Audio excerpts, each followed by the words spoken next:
Hello, and once again, welcome to the Soaking Nostalgia Podcast. I'm one of your hosts, Matt. Sir Bradley. I'm Kat. Welcome to the show, everybody. Tonight, we're going to do another jaunt into something that has influenced us. Now, we did last time, in another episode, we did TV shows that influenced us. Tonight, we're taking it one step further. We're going from the small screen to the big screen. Influential movies. But also maybe the small screen. Because TV movies. Oh, that counts too. Yeah. We'll go I do have mid-screen. a TV movie on here. So. Yeah, it's okay. Mid-screen. Mid-screen. Yeah. All right. So we'll get into that here in just a little bit. So right now, I think that the podcast, since the launch, has been pretty successful. At this point, when you all are listening to it, I'm hoping that we have even more listeners. But right now, I think the stats are saying, hey, we're doing good. So thank you all for everybody out there who's listening and telling everybody about the podcast. And I hope you all are enjoying the episodes as much as listening to them as we have been making them. Yes. But nothing. I thought you held up your hand to ask a question. I did too. Teacher. So, Yeah, teacher. No, I was like, wait, I wasn't trying to She's interrupt not you. usually one to wait. Yeah, I know. She just jumps right in. That's okay. Aren't we, enjoy that. by now, don't we have four episodes? Yes, episode 4 dropped today, which we're not going to... Wait. Yes, go ahead. Oh, I thought we weren't going to. Do what you want. As of Monday, February 25th, we have 4 episodes. Yeah, and that most recent episode was And Don't Call Me Shirley, which is a great episode. Dropped it like a deuce. That's right. We decided to let her rip. It's about the late, great actor, comedian, star of TV and film, Leslie Nielsen. Okay, so earlier today, I actually, I liked this. I shared this on Facebook. Work was crazy, or else I would have liked it and shared it. 10, 15 minutes later, I get a Facebook message from my dad. It says, "This is funny as hell. How can I, share this, whatever, blah, blah, blah." Made me feel real good. I'm like, all right, my dad likes the show, Yeah. I go and I check my messenger, and he was referencing a video that I had sent him like a couple of days ago. Oh, no. I'm like, well, Well, I tell you what, when we do the next season, or even when we do the next show, please feel free to send in some comments, what you like, what you don't like. We will take most of them seriously. I say mostly because I know there will be some out there that will be just completely ridiculous, meant in a ridiculous way. So we'll mean a troll? Yeah, and we'll take them seriously, and if it's someplace that we can improve on, we'll definitely do it. At this point, when you're listening to the podcast, you can tell that we're not saying ums as much. We're being a little more fluid in what we're saying. Matt. You're not. I don't say too much anymore, do I? No, we're teasing you because you're the one that did it. Yes, I said I was an umbucker, okay? I said so much. That was a play on. but I never noticed until you pointed it out. So Yeah, and then it became annoying, didn't it? And here's the thing: during the editing process, no, see, because you've not really sent me anything to listen to in quite some time. I know, and everything's been crazy, which you do know that.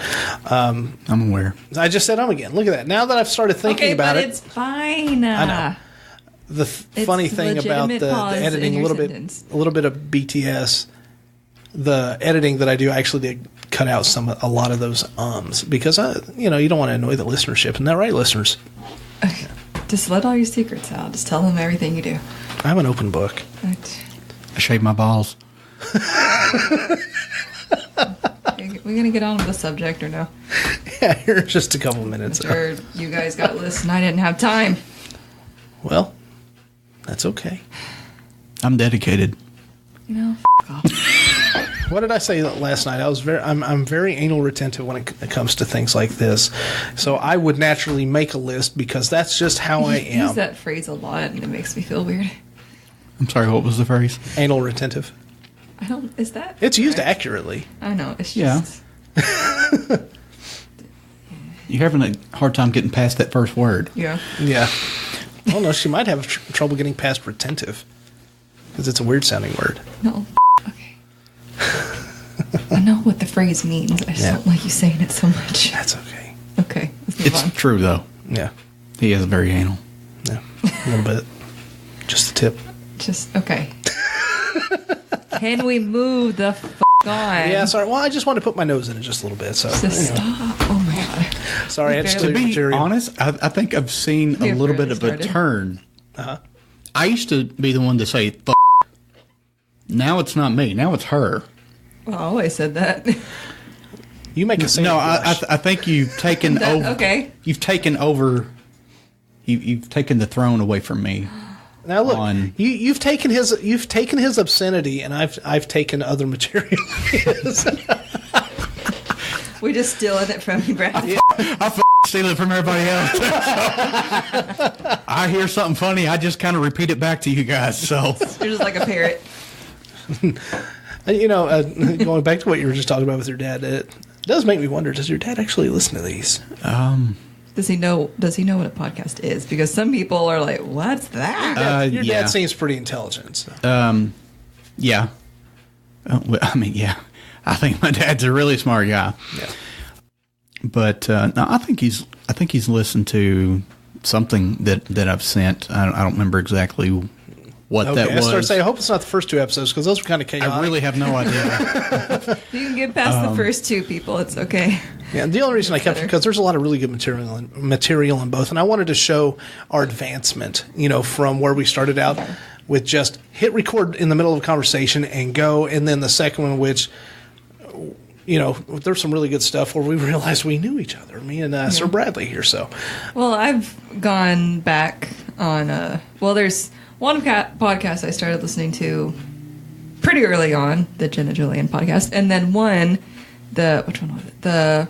It was either Generation Y or the Stuff They Don't Want You to Know podcast. I can't remember, but great I went. podcast. I went. Great like, podcast. I was like, you know what? Let's just go to the start because I realized there was like years of it. So I went back, and I could tell like the enthusiasm was the same, but the quality of like The audio. even the audio of their soundtrack or their like opening music, like the opening music, yeah. was just so different. I'm like, The Generation Y, at least, there was a band that listened to them, and they said, "Well, let us record you a new track," because they did what I did. I they went got to a pretty good. I went to a website and purchased that track so that we were the only ones that would be able to use it. So that's what they did originally, and now, teacher. Brad has a thought. yes, I wasn't going to interrupt. I was just waiting. I'm know. holding my finger up here so I remember to chime in. I thought you were doing the whenever Richard you're done. Pryor middle finger. You finish your story, Matt. I'm sorry for her interrupting. Hey, So that's what they did, and then a band started really listening to all their episodes and just fell in love with the podcast. So they said, "Hey, can we record a song for you?" So what the music that they have now is what that band had recorded. oh, Yes, Sir Bradley. Okay. I noticed, I remember it's something of a conversation that we had at some point about other podcasts and things like that. Mm-hmm. And, like, you know, who do you listen to, blah, blah, blah, and so on and so forth. And I'm like, I don't really know that I listen to them. I just listen to, like, clips on YouTube. Right. And then I realized last night that, I guess I was watching these videos that were essentially podcasts. I didn't really pay attention to it, but and they make mention of their podcast, while I'm watching them. So it's essentially what we're doing, but they have video, and I watch it on YouTube instead of yeah. Yeah, it's just a step forward in the type of material they can put out there. The reason I don't do, we haven't done video yet. Obviously, we is don't because have a camera. Well, we don't have a budget, so I have a budget for a nice camera like that. Like, yeah. So this podcast is it has a kind of a funny name, kind of how I have a hilarious name for our second show that Kat does not like. This show has kind of a funny name as well. 2P3H. It's called Going in Raw. Oh God. Now the raw is in WWE Monday Night Raw. Oh, okay. So it's essentially them discussing, wrestling things. Right. But the funny name and me realizing, oh shit, this is a podcast I'm listening to. I just never really realized it, looked at it that way. Yeah. This is this is a podcast that has a funny name. It's very unique. Yeah. Obviously, if you don't get that, Yeah. No, I get what you're saying. Sorry. I'm not going to explain it to you. No. but I'd started listening to podcasts a number of years ago. Just some really early ones where the quality wasn't that great. I actually started listening to it started on YouTube, and I followed Felicia Day and Chris Hardwick when they did Geek and Sundry, and what was the name of that company Chris Hardwick used to run? I can't remember what the name is, but it's now the podcast that it is now is called ID10T, like idiot, but spelled out ID10T. Oh, I can't remember. All I can think of is Geek and Sundry. Well, anyway, they've kind of separated themselves from him since he took himself out as their CEO. He sold his stuff and just Anyway, I can't remember. So I started listening to those mainly because I would drive a lot back and forth to part of the time it was to go see you and. Stuff like that. So it would run late at night or, just any of that drive. And I started listening to them and it helped me pass time. So then I branched out and started listening to a ton more. And I have a bunch on there that I'm a year behind in listening to podcasts. One reason why is because there's so many that I listen to. And two is because, trying to get this podcast on the ground, get it going. So I'm catching up. Trying to anyway. There's definitely some I'm subscribed to that I haven't really dived too deep into, or like they've gone on a break and I haven't got back into them. Yeah. But let's see. So there's two podcasts I listen to that. Well, one I know for sure has a video. Right. It's actually called the Jen and Julian podcast. I know I keep referencing them. Of course it is, little Jenna. Shush. That they actually started on, what was it? You Now or something? Like it was a live video, but it didn't save. They didn't have control over So like YouTube is now. No, they would just sit and talk and they would have a chat going or whatever, and then people were like, well, I'd like to, I couldn't make it, I couldn't watch it, so they started recording it. Mm-hmm. And then I was listening to, it was the podcast, let's see, Stuff Your Mom, I'm gonna get the name right. Stuff Your Mom. Whoa, that sounds really bad. Shut the up. Explicit. Stuff Mom Never Told You. Sick.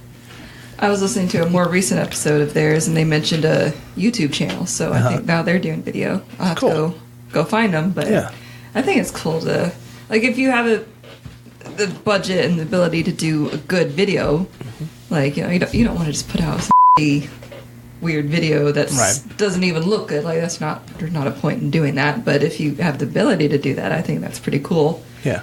Because, some people like to watch it, Oh, I'd rather watch any day. So while you're on the subject, and you did so well in the last episode, it's time for us to do a little ad. Would you like to speak about our sponsor for just a second?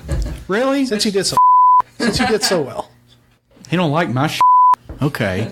See how it is. Well, I gotta do it now. Okay. That's because you messed it up so bad last time. Yeah, I'm afraid I'll do it again. That's good. Just because she knows it's true. Yeah, well, you were. I was so bad. I was like, how long have you... Okay. And then I'd probably try to make it as vulgar as I possibly could, so... Okay, anyways, I guess we've reached... We can get all the stains out that Monica couldn't get out of her. Anyways, I guess it's time to mention our first sponsor of the day. Our first sponsor of the day is Key Dry Cleaners, located at 401 Happy Valley Road, Glasgow, Kentucky. We do draperies, comforters. We have a seamstress who can do alterations. We do laundered shirts. We clean pretty much just about anything. And if we can't clean it, we'll tell you. in a nice way, of course. Our hours are 7 a.m. to 5:30, Monday through Friday, and Saturdays, 8 a.m. to 1 p.m. Our phone number is 270. 651-2416. Yes, that's it. I haven't memorized that part yet. We also have a Facebook page. You can find us Key Dry Cleaners. The username, if you search by usernames on Facebook, it's Key Dry Cleaners 30. And you can also leave us a review on there. You can leave us a review on Google if you want to. I also learned today, while trying to establish this business on Google, for them to like publish everything that would be really helpful for people to find, you got to pay. Which, I mean, I guess I should have realized that, but I was kind of like, oh. Yeah, unfortunately, nothing in life for free. I know. I mean, but that's okay. I guess as long as people can find like the address and the phone number. I mean, but it'd be nice if all the other stuff was up there too. But anyways, there's the information. Key Dry Cleaners. You got to get something clean, bring it on down. Got to get something fixed. They'll take care of it. Even if you're just visiting, staying at the one of the hotels or whatever. If you're here for a few days and you mess something up, or you only brought a few outfits or whatever, and just bring it on out. Because we have lots of people, they're traveling or they're living here temporarily because of work, and they'll bring in their clothes. So. And why? Because at Key Dry Cleaners, it's where all your dry cleaning needs are met with a smile.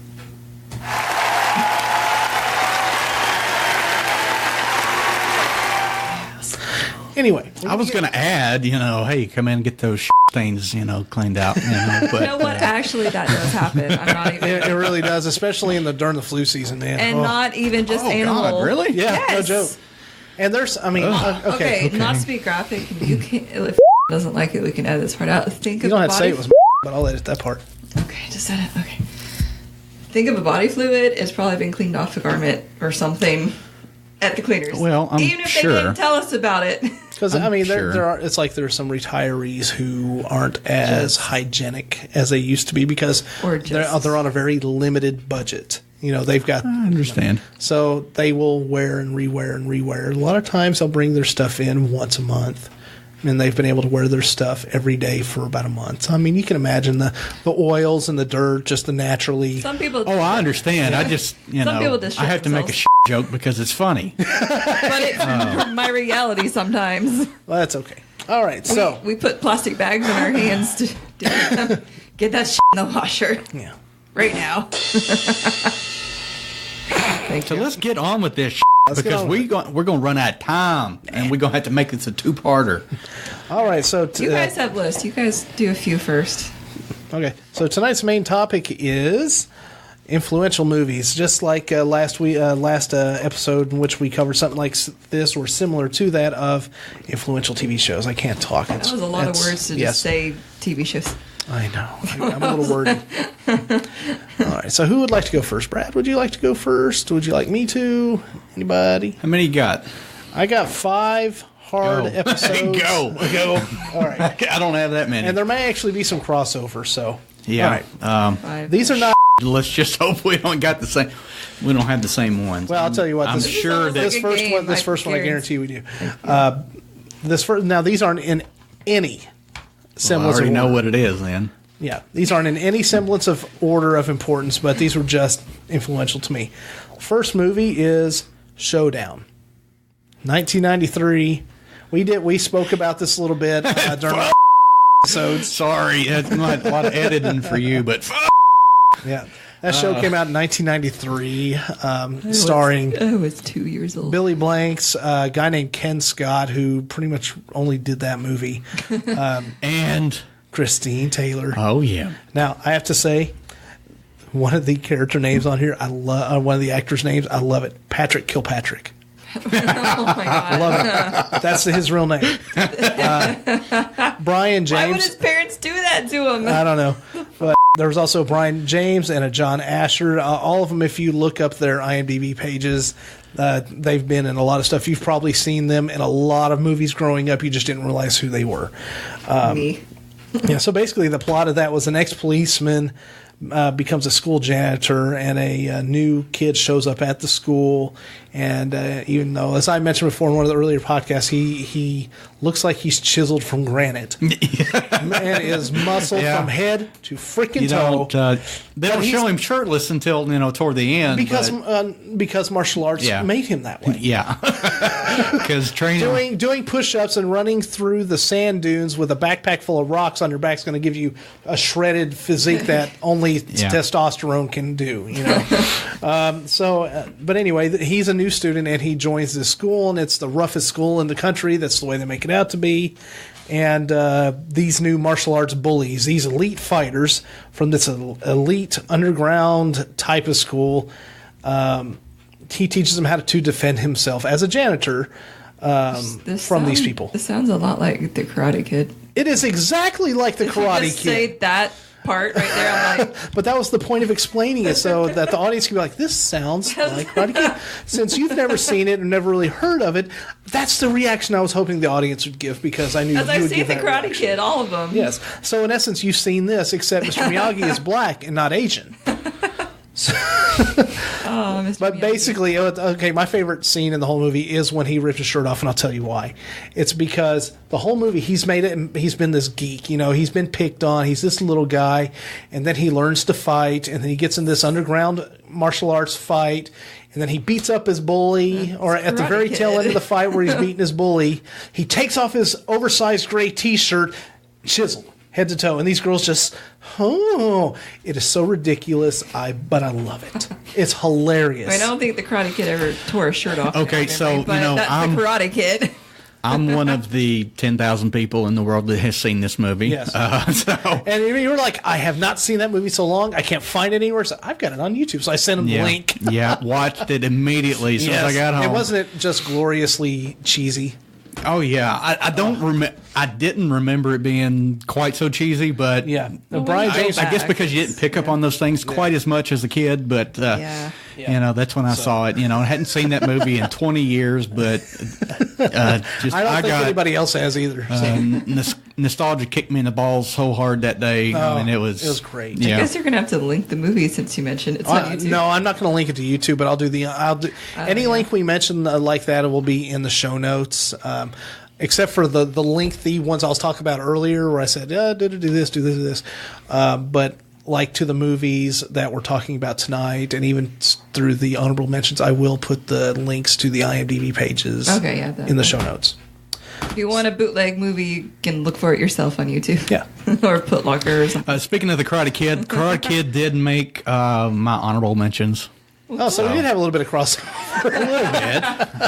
And not just necessarily the Karate Kid itself, but the entire series, really. Yeah.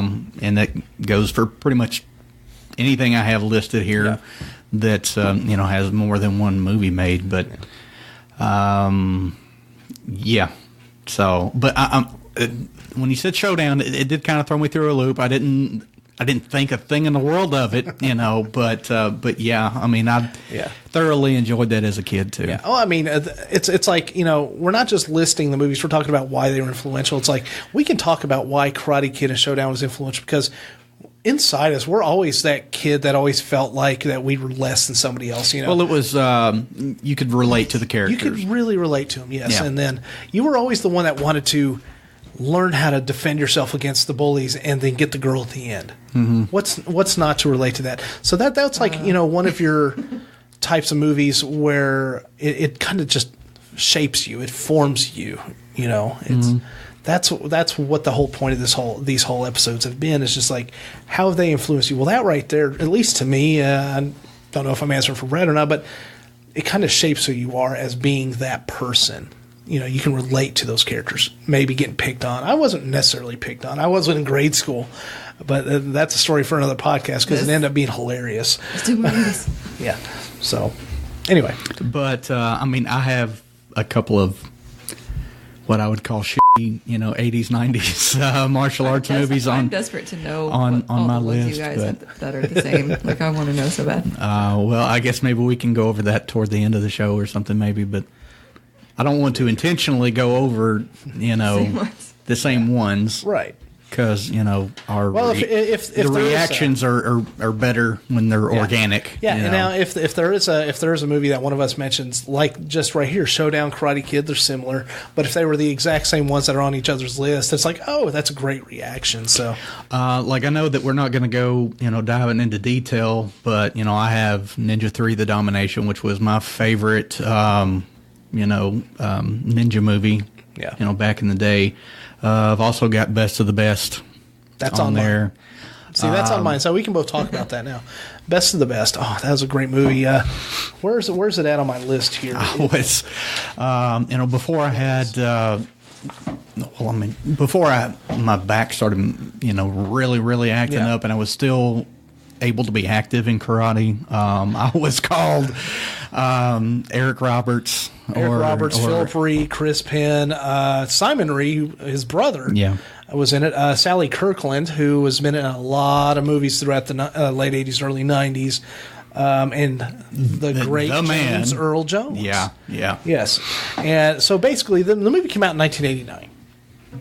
And I think it actually can translate well today because of the atmosphere of the world right now. Yeah. I was thinking about that as I was writing this. How it ends. So basically, here's the description: a ragtag Taekwondo team is brought together in the U.S. to form the U.S. Olympic Taekwondo team to fight against the Korean Taekwondo team. Ooh. Now, I don't know if they ever specify whether it was North Korea or South Korea. I'd say if they, in order for the Olympics, I think they did specify in the movie. I don't think North Korea participated in the Olympics back then. No.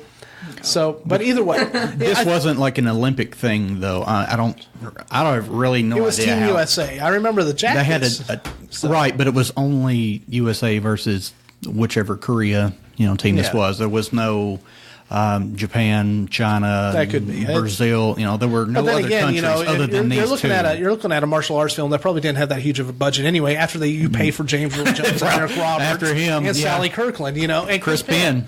Yeah, exactly. So when you've got these, big name actors, especially back then, Eric Roberts was huge back then. Huge. He was everywhere. For the listeners that don't know, that's Julia Roberts' brother. Yes. So. Yes, and for those that actually are familiar with the name but don't know who he was actually a cast member in season 1 or 2 of Heroes, the TV show that came out a number of years ago, Heroes. Yeah. So a lot of people that would listen to this podcast are probably a little more familiar with that show. He played Batman one of the Begins, I think. Yeah, he was in Batman. No. It was the one with Heath Ledger as the Joker. Dark Knight. So Dark Knight. Yeah. Yes, he was in that. So definitely a little more contemporary. Right there. There's the man Heath Ledger on my wall right there. But anyway, I do have one more martial art movie on here, but I'm going to stay quiet about it because I think you might possibly have it on your list. So I'm not, we'll get to it at the end if for whatever reason we don't discuss it. Yeah. So, well, the reason why Best of the Best kind of resonates with me, and like I said, other than today, it was just the camaraderie and the learning how to deal with one another, even though you come from different parts of the U.S. or the world. Spoilers. Go watch the movie. It's great. But on both sides, people coming together. Come together. Goal. Without women, without alcohol. No. Because that's part of the... It's part of the movie. Yes, that's exactly right. That bar fight was amazing. Yep. I think it would rival any of the bar fights in Roadhouse, even though that's a great movie. That did not make the list. It was a possible, one at the very end, but it just couldn't make it because it's on 1,000 times a year on TBS and TNT. So anyway, Best of the Best. That's good. Let's see. I'll go to my number 2. That was my number 3. But like I said, they weren't in any semblance of order. The next one down on the list is actually a combination of 2 movies. So I count them as one because they're only a year apart. And I watched these movies so stinking much that for many years, I knew the lines straight through from beginning to end. If you started the first movie, played it all the way through, I could say all the lines, immediately start the second movie. All the way to the end, I can say the lines. I'm kind of like that with a couple movies. Wayne's World 1 and 2. Wow, okay. Oh, yeah. Now, is this 3 and 4, or is this just 3? Do what? Oh, no, it's just 3. Okay. Well, 3, yeah. So it's just one. It's concluded Yes. together. It's one. Okay, I consider gotcha. it one universe, so I just put them all both together. Right. One universe. Yeah. I mean, the first one came out in 92, the other one came out in 93. You got Mike Myers, Danny Carvey, T. Carrere, Ed O'Neill, Alice Cooper, and Robert Patrick were the big named actors in the first movie. Well, there was actually one more that Rob Lowe. Rob Lowe. I almost forgot about Rob Lowe. Yes, Rob Lowe. What was that? Was it? No. You know who that name is? Just go on. Was that a? I was making fun of you. Rob Lowe so good looking or something? No. That was just to make fun of me. Okay. Funny you. But there was one character other than the main characters that actually was in both films as two different characters. Chris Farley. He was a security guard for Alice Cooper in the first movie, and in the second one, in Wayne's World 2, he was wanting to audition to be a security guard for the festival. So Wayne's World 2 had Christopher Walken, Kim Basinger, Drew Barrymore, Heather Locklear, and Aerosmith, as well as Chris Farley. The point of both movies was, in the first movie, Wayne and Garth get a deal to be able to put their TV show from local access cable to national television. And the second one was about how they're wanting to put a festival together a la Wayne Stock. Wayne Stock. Yeah. Although I think that festival would have been way more successful than the Fire Festival. Oh, what was the chick's name, the actress's name that was the bass player in the band or whatever? I cannot remember. Asian lady. Tia Carrere. Okay. Wait, what? Tia Carrere. Okay. Ooh, Dreamweaver. Anytime Wayne saw her in the first movie, that's what That's would what play. played in his head. Yeah. If you all haven't seen the movies, they're cheesy, but I mean it's Mike Myers' formidable movies that put him on the map. So, and one of my favorite things about that movie was all the product placements. Yes, new print, little, yellow, different. I will not bow down to any form of product placement. And he's holding a Pizza Hut box and a Pepsi cup and. Oh, it's great. Trust me, people, if you like any of Mike Myers' movies, whether it's Shrek or the Austin Powers movies, you will like Wayne's World. It's one of his earlier ones. It's what put him on the map because it was actually a Saturday Night Live produced film. So you'll enjoy it.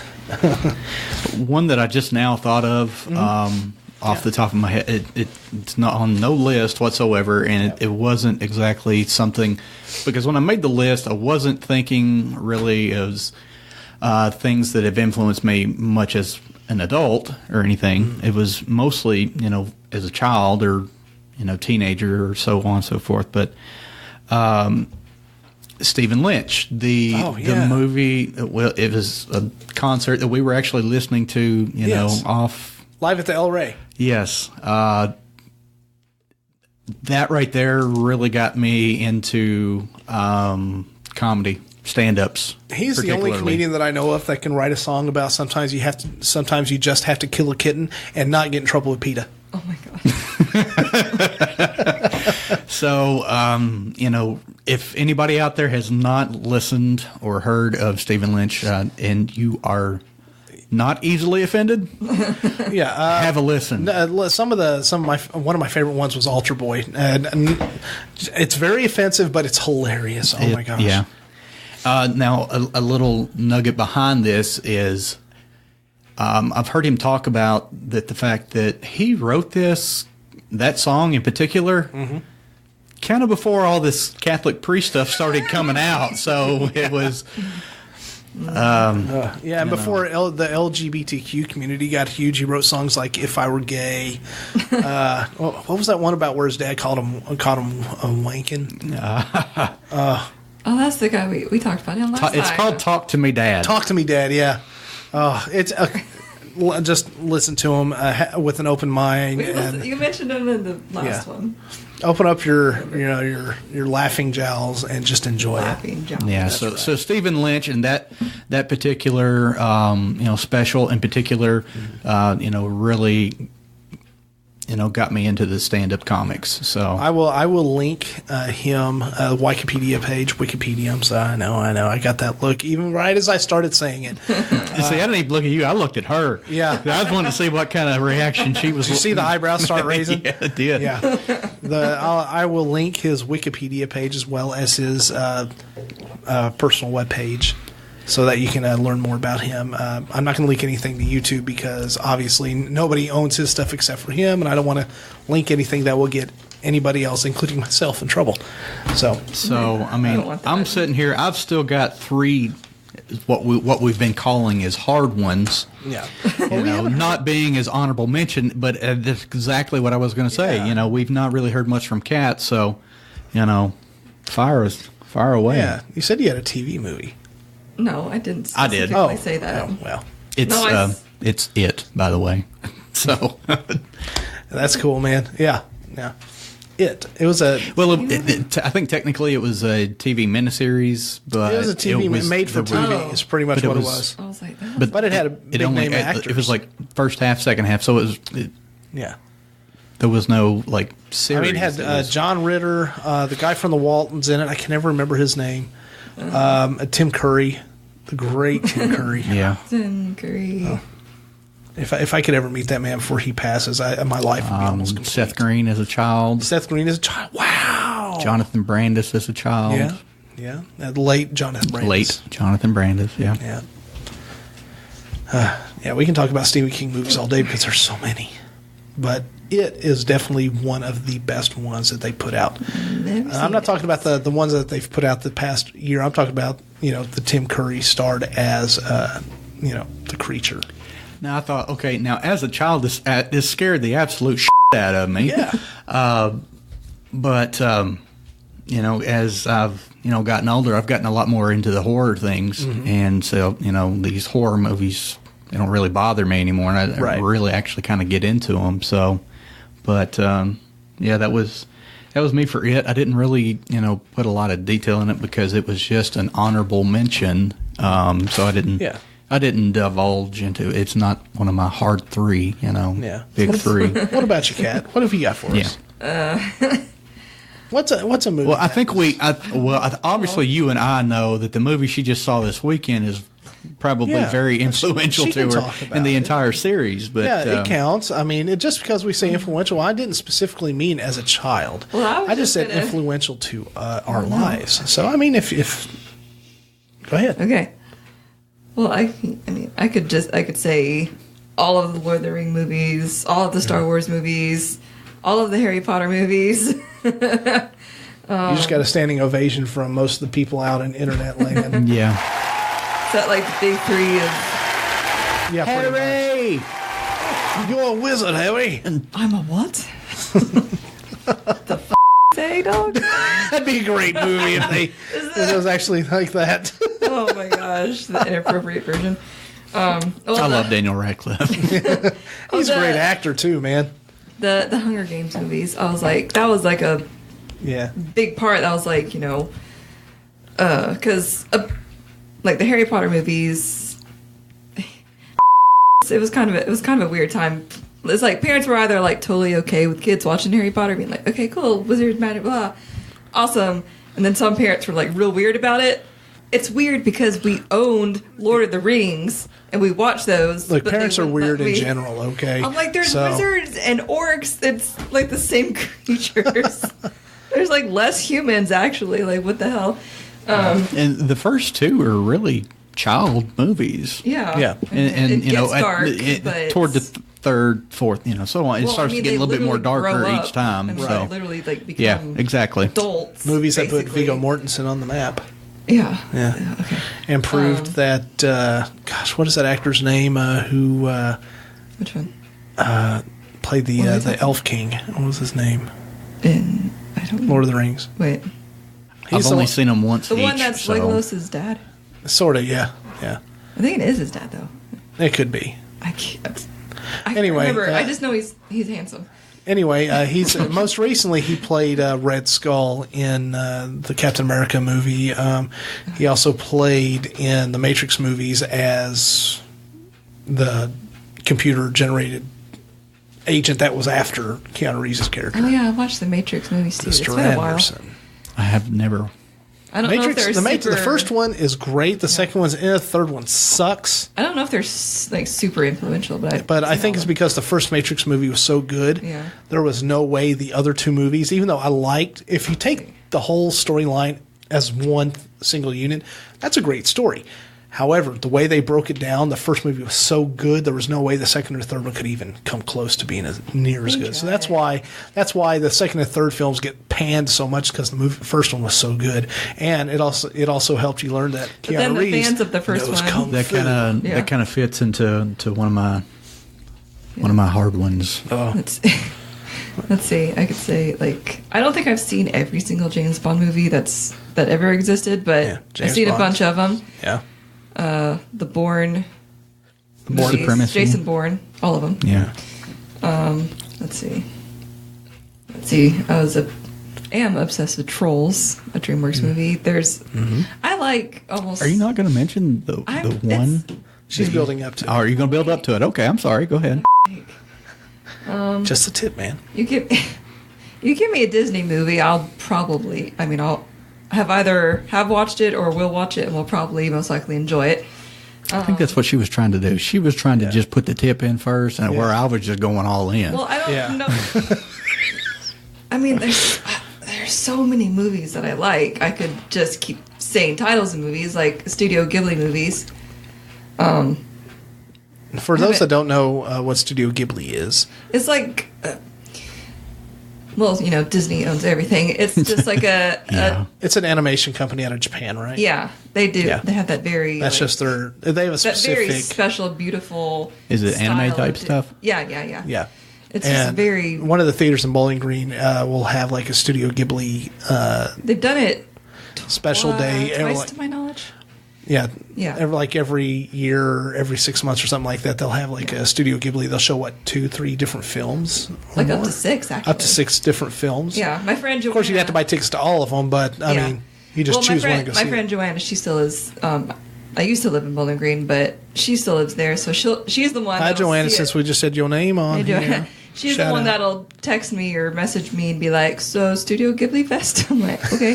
That's I'm what it is, there- Studio Ghibli There's probably Fest. other theaters that do that, and Not in the surrounding areas. That's the only probably one like close. Yeah. out there. But yeah, they do about 6. So if you live in this area and you like Studio Ghibli, just keep your ears and eyes Eyes and ears open. Eyes and ears open. But you hear all those different movies, the genres, and the geek that just sprang Oh, forth from Pokemon. her. Oh, Just give me Pokemon. she's the geek Okay. in my heart, right there. I've watched. What is that? Now, I'm not a fan of Pokemon. When I was littler, I guess this is when I was littler. The Land Before Time movies. Oh yeah, love yeah. those. We used to watch those in my grade school class. What is it? What are they called? The ones with Fievel the mouse. The Oh, American- Tale. American movies. Tail. American Tail. Yeah. Yeah, American Tail. Yeah. Fievel goes west. That was I love my the favorite. one where he one goes of those. west. I love those movies. So, now I know there's one that a set of movies you haven't mentioned yet, but I bet if I mentioned them, you'd be like, yeah. But I'll get to those in a minute.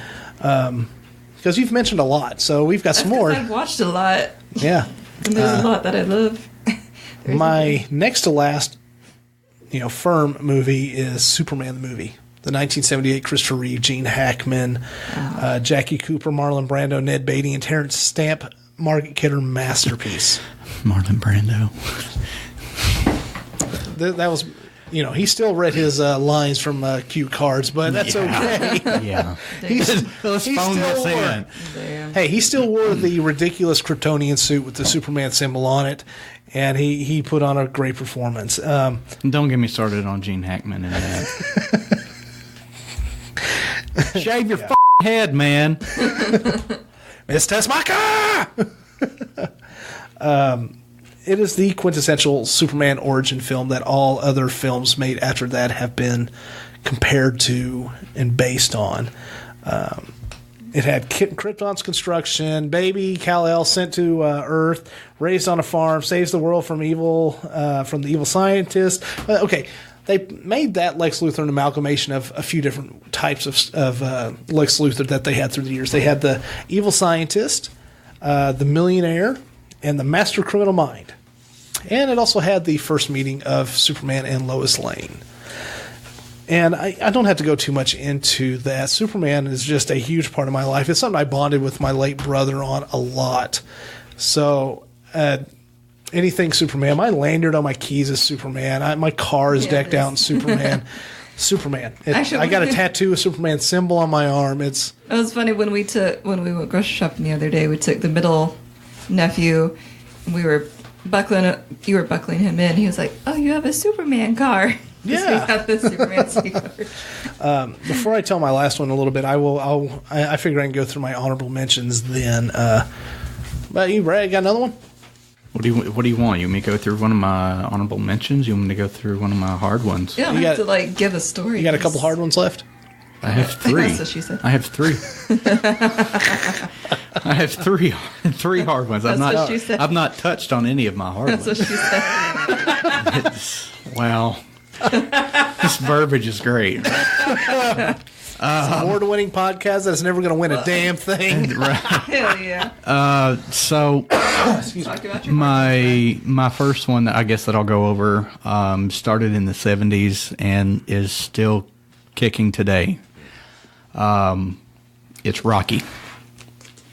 That's in my honorable mentions. That's in your honorable mentions. Yes. Well, you, it should be. The only reason is honorable mentions is because the movie that I have on there for my last one, it just barely made it out. Okay, so I mean, it started in '76 where it kicked off Stallone's career, not only as an actor but as a writer. And it's not only just obviously the first one was, it won Best Picture in '76. Yeah. Stallone's got an Oscar for Best Picture. It was, let's see, the Oscar wins were Picture, Best Director, and Best Film Editing. Nominations were Best Actor, Actress, two supporting actors, the music for Gonna Fly Now, which is a classic. It's iconic. Iconic. And sound. So now that's just the Oscars. I mean, obviously they had, other award type things, right? So, but the fact that it's to the point where, okay, so Best Actress, Talia Shire. Mm-hmm. Also, her character name, Adrian. These movies were so influential to me that I actually considered the names Adrian and also Talia for my daughter. You told us that. Their first words would have to be, "You can't win." Well, I'm a fighter, Adrian. That's what I do. I'm a fighter. Really? I sounded like a mixture of Mickey and Rocky. Hey, Rock. You're going to get your brains beat in, Rock. So, I mean, nobody ever said I could do good impressions. I never did either. All right, so the Rocky movies, they go from 76 to 79, 82, 85, 90, and 06. And keeping in the same universe, Creed. The first one. The first one was in the second one 2015. Yeah. Second one last year, 2018. Mm-hmm. So, and it's still a possibility, even though he said he's retired. There's always a possibility he'll put a slight appearance into Creed 3 because there will be a third Creed. It made enough money. Believe it or not, I have yet to, for whatever reason, I think it's subconsciously, I've been putting it off. I have not seen any of the Creeds. Creed 1's so good. Oh, it's so good. I compare it to the first Rocky movie. It is not as good. It is just right under it. It is there. There was a couple of tweaks they could have made, but it's there. Mm-hmm. But that's my opinion. I really like the music they used in the trailers for the second Creed. Oh yeah, made me feel pumped up. Yeah, I have not seen the second. I don't know what that is. Was it Gonna Fly Now, or was it one of the past Rocky musics? Or? I don't remember. Because you got some really iconic, Eye of the Tiger, from Rocky 3 and 4. That was the opening of that Rocky 4. Wait, I was singing the wrong song. Well, the band Survivor, they done another song in the fourth one. I said the wrong tune in my head. Tell you what, Rocky, talk about iconic music. Nobody ever talks about how iconic some of the music was in Rocky IV. I mean, you had James Brown living in America. I do think that was a little. I don't know who. Sorry, Sly. I don't know what the you were doing writing a dance number for Apollo Creed. Right before a big time. Well, he didn't write match, that. He didn't write Rocky IV. He produced it, and I think he had other writers on Rocky IV. Unless I could be mistaken. No, Sly wrote the first 5. Or was it? Oh, he did. He directed 4 out of the 6 Rocky. That's what it is. That's what it was. 4 out of the 6. He directed 4 out of the 6. Okay, but right. he wrote the first 5. Sorry, Ben. All right. But the show dancers, kind of made up for it, I guess. And you can tell by you got to look at Dolph Lundgren just stand there awkwardly watching the whole thing go on. It set off his career too. Yeah, it did. It did. He was a some sort of scientist, wasn't he? Biologist. I don't know about. The guy has his intelligence. I don't know anything about that, but I do know that he was a black belt in, I think, multiple different martial arts. He was also a amateur bodybuilder. Well, yeah, he kept busy. Yeah, and Sly, I can't remember. I think Sly met him maybe at. I think he met him at a gym and told him to come audition. But I swear he was some sort of scientist. You will lose. I must break you. So before we go any further and start winding this down, do you want to talk a little bit about Vanity? Okay, I'll talk about Vanity. I don't know enough about them. That's okay. All right. So anyway, come get you beautified on. Yeah. Vanity Salon, 403 Happy Valley Road here in Glasgow, 270-629-4779. The girls at Vanity, they specialize in manicure, pedicure, facials, color. They can do perms. They can do updos for proms. They will enhance what's already there. They do a really good job of that. They've had a lot of the same girls work there for a number of years, and they're always up on the latest trends, as well as the atmosphere within the salon itself. It's a very beautiful looking salon, and it has a little bit of history. It used to be a Chinese restaurant. It was my favorite Chinese restaurant. Hunan. Oh. It used to be a cell phone store. It was a coffee house at one point. It's been a lot of things. So what did you say? What did your dad say it was at one point, Brad? I don't know. I can't remember. He said it was his yeah. Okay, I know what you're talking about now. Some sort of a restaurant. It wasn't a Chinese restaurant or anything like that. Yeah. But I think it was before it was the Chinese restaurant. Some kind of diner. Mm-hmm. So it's been a lot of things. See it being all those things. Yes, but so you're not only in here to get a haircut, you also get a little bit of history behind it. But anyway, the girls at Vanity, they really do a good job. They work hard, and they're very, very nice. They're kind people, and they'll do just about anything you ask them to do hair-wise. So if you want to come in and at least talk to them, the number is 270-629-4779. Come make an appointment or just walk on in. Walk-ins are welcome. Yay. Yay. Okay. And Anyway. with that being said, so I think you've still got at least one hard one. I've got and one hard one, honorable mention. She's obviously got one that we know about. I have 2. But I do want to. There ain't no way that last one I'm going to do is on your list. But Top. Oh, Is that on your list? it's on my honorable mention. It's on your honorable mention. Okay. What is it? Okay. Well, I guess I'll go ahead and get this one out of the way, and then we'll each have, I guess one hard So one left. if we want to do our honorable mentions before we do the last one, We don't got. Yeah. But this one is The Crow. Obviously, Brandon was a.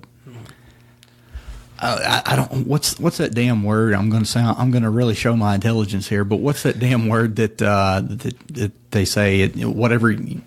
It's after death. You get something after death. curse. No. First. Like if an actor got an award Postmortem. Postmortem. No, that's not. No. Wait. Posthumous. Posthumous. There we go. That's the word I'm looking for. That's the word I'm looking for. Both said that so confidently. So, Posthumous. but I did not get into Brandon until after his death. Surprisingly, I mean, it wasn't just The Crow, but I did get into, I guess because of Brandon, it helped me get into The Crow. But, and obviously, Brandon's father, you and I are very highly big fans. We have a few posters in the. We got a few Deadpan Bruces studio in here. of Bruce. Yeah. So, Yeah. all right. So just some notes about The Crow. It was released May '94. Brandon Lee died on set, or not? Excuse me, not on set, but he was killed from being on set during a stunt. And he stunt accident. Yeah. He passed March 31st of *93. He was, if I'm not mistaken, he was getting ready to get married as soon as the shoot was done. Yes. So there was a lot more standout actors in this than I actually realized. I didn't realize it until I was, doing some research today. The great Ernie Hudson, of course, of Ghostbusters, Oz. He's been in a ton of stuff. I'll link his IMDb page just because he's been in so much. You don't realize he's in it, but he's in it. Another. The Top Dollar. I don't know who, because I don't. Every time I've watched that movie, I've never heard him. I've never heard anybody mention him as the character name Top Dollar. But Michael Wincott. Yes. I recognized him more, or know him more, for one of the movies that's on my honorable mentions, which is Robin Hood, the Prince of Thieves. Yes. Not Men in Tights. No, not the Men in Tight version. No, but Robin Hood, Prince of Thieves with Kevin Costner, Morgan Freeman, Mary Elizabeth Mastrantonio. Wow, she had a long name. I can't believe I remembered it. Christian Slater. Christian Slater is. I've got another movie on my honorable mentions. Cuffs. I don't know if you. By your reaction, obviously you do remember it. I do, and there was another movie he put out that was very influential, but it just eked out, didn't quite make it to the honorable mention list. I'll go ahead and tell you, Pumping Up the Volume. Okay, see, no, not for me. Heathers. Oh yeah, Heathers, but, which is a stage show now, by the way. But yeah, Cuffs was great. I'm not at all a fan of Winona Ryder. Milla Jovovich from the Resident Evil movies, which that's actually what I've been watching the past couple days, or those movies. I love her. I love Cuffs. I need to watch that. No, wait, was she the girlfriend in Cuffs? Yes, she was the I girlfriend. don't know why. I never knew that. She broke up with him because he wasn't going anywhere, and then his brother gets killed. And I always wanted to rent that movie as a kid. It was largely because of her. Yeah. She was pretty back then. Still pretty today. But oh yeah, still. Back then, I mean, she was just one of those model unknowns that actually had acting talent, and all the guys was like, she's pretty. She was in another one of my and some girls too, probably. the Return of the Blue Lagoon. I love the Blue Lagoon movies. Oh my god. Watched the first one here recently. Oh, the first one holds up well. The second one, not so much. No, not quite so much. I think that was lack of. Was done in '90, I think. Yeah, it was lack of writing. The writing wasn't too great for the second one, but the first one was outstanding. That was a coming of age movie if you ever wanted to see one. Yeah, both of them are, yes. but obviously the first one was a better movie. Let's be honest about it. But trying not to get too far off topic here, back on some of the Crow character. Yes. David Patrick Kelly played T-Bird. Yeah, he is played in a lot of '80s movies. He was in Commando. He was one of the bad guys for Schwarzenegger to beat kill. up on. Yeah. He was also in the newest version of The Longest Yard. He was kind of the little annoying informant, for the guards. But man, he didn't age well. That was probably just for the movie, though. Another Tony Todd. Don't know if anybody recognizes that name. I know the name. He's Candyman. Candyman, yeah. Yeah. So I still have yet to try. turning the lights off and Candyman, you know. I'm still yet to try that. Wow. But Michael Macy, if I'm saying that correctly, as Funboy, really the only reason I bring him up is because he had a lot of trauma to overcome, because he's the one that pulled the trigger that eventually killed Brandon. Yeah, to be clear to the audience, for those that don't know, it's a possibility that they may not. There was a scene in which Brandon Lee's character is standing on top of a table, and he's no, that's not the scene. Which scene was it? It was. I thought that's what it was too for a while. I thought that has to be because there's 10 million bullets flying, but no, it was obviously it got changed because of what happened to Brandon, but it was during the rape scene. Oh yeah. Which I skip. I hate saying that. There are parts of that movie that are a little rough, but it wasn't meant to be a clean movie. It is a little rough. I mean, they kind of have to. You gotta have to see the characters go through that in order to feel really connected to them. Yeah. So that's what happened during the rape scene. What you essentially see in the film, they had to change it because he comes into the door, he gets shot. Yeah. Okay, that's when he really got shot. Now that it didn't happen that way in the movie. I think it was a knife throw. And it was a later shot. Yeah. So basically, what happened was the gun that was used was it was a standard, gun. But back then they would use blanks. Now, how you make a blank is you use an actual bullet casing, and then you have wadding and something to pack down in there. But then you also have on the other end of it. See, these shells, you empty out all the gunpowder, right?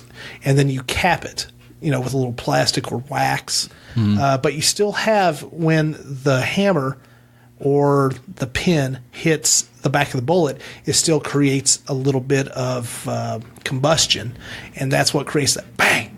There's still a little bit of bang. And what it did was the bullet itself was still in the gun, and when they had another, when they shot it wasn't a live round, but it was one that was filled with the powder. Yeah.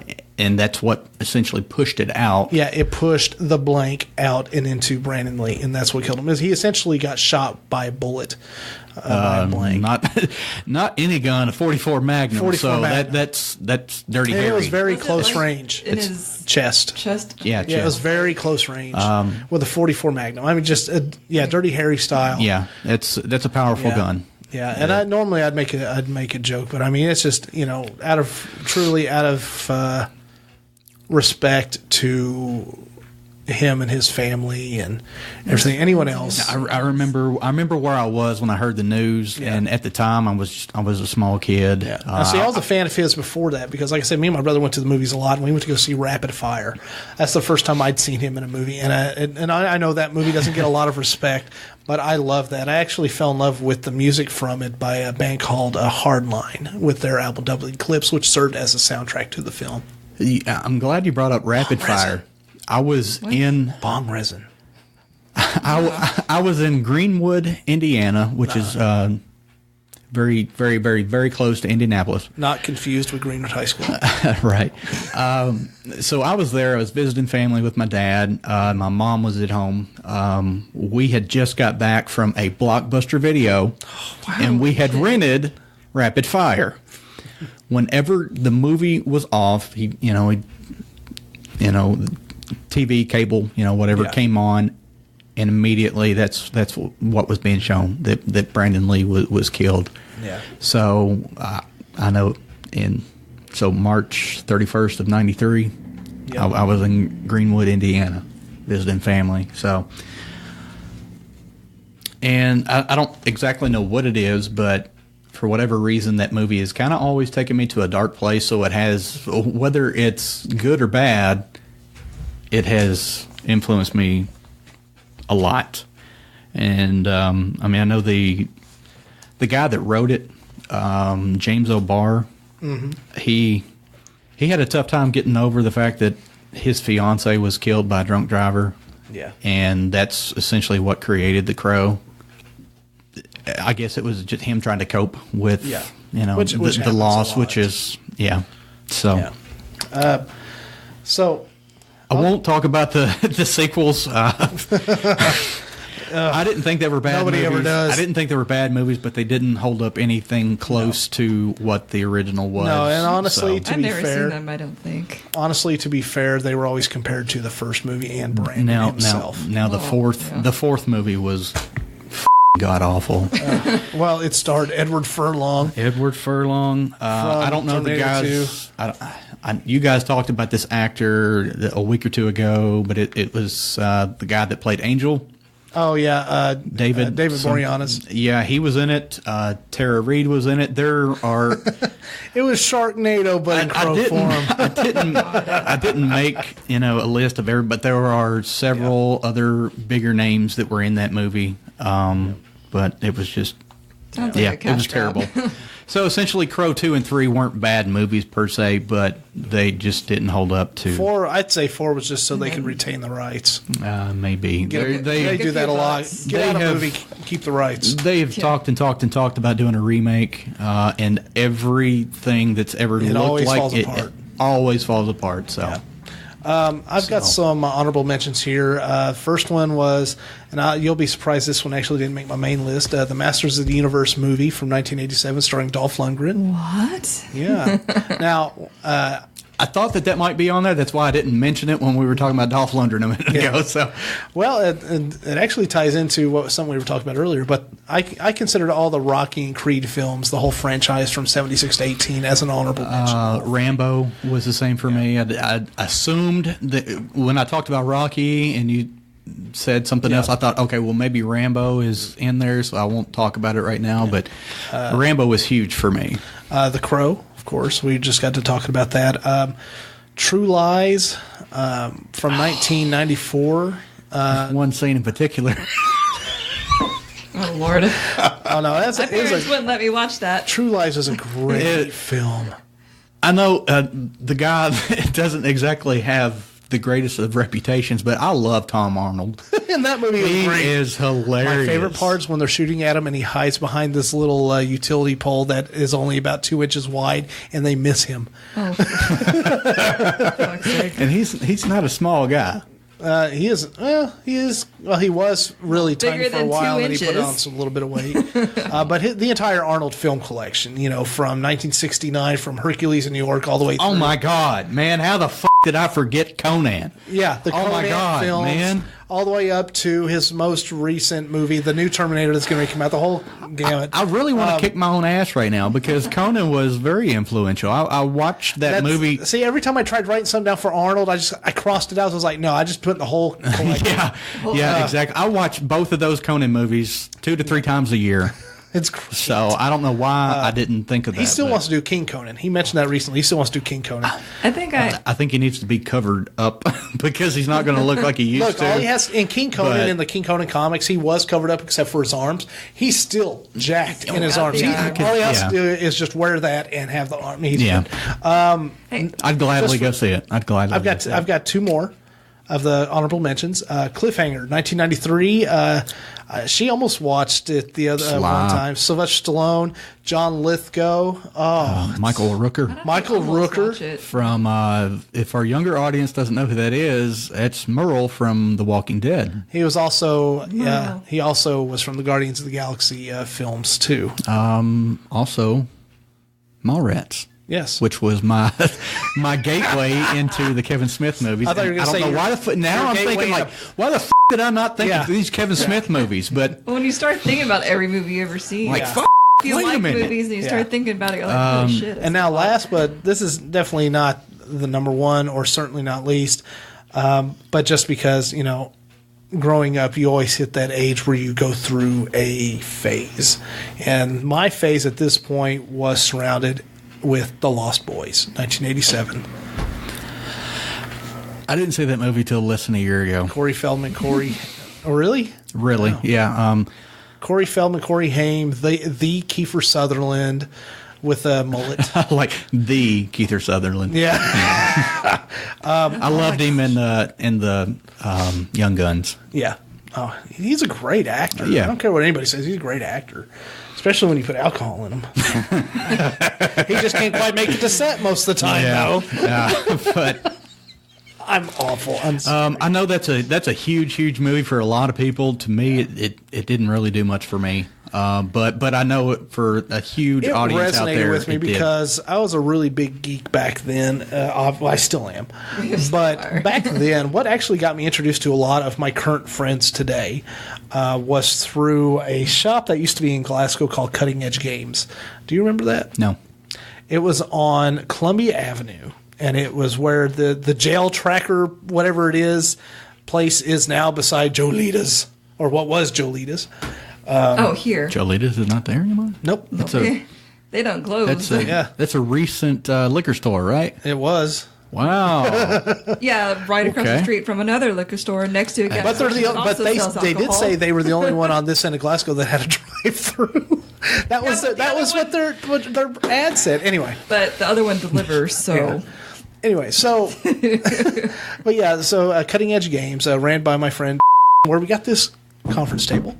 And it was beautiful. It was a video game rental store. It was also a place where you could purchase and play tabletop role-playing games. And a lot of my now friends hung out there because, as kids, we had nothing else to do. So I remember Get Real. Get Real Video? Yeah, that's what I remember. Well, that was Park Avenue. Where Glasgow Liquors is now. Yeah. Mm-hmm. Remember that. So what got me for the Lost Boys was I had never seen it up until that point. They were playing a game called...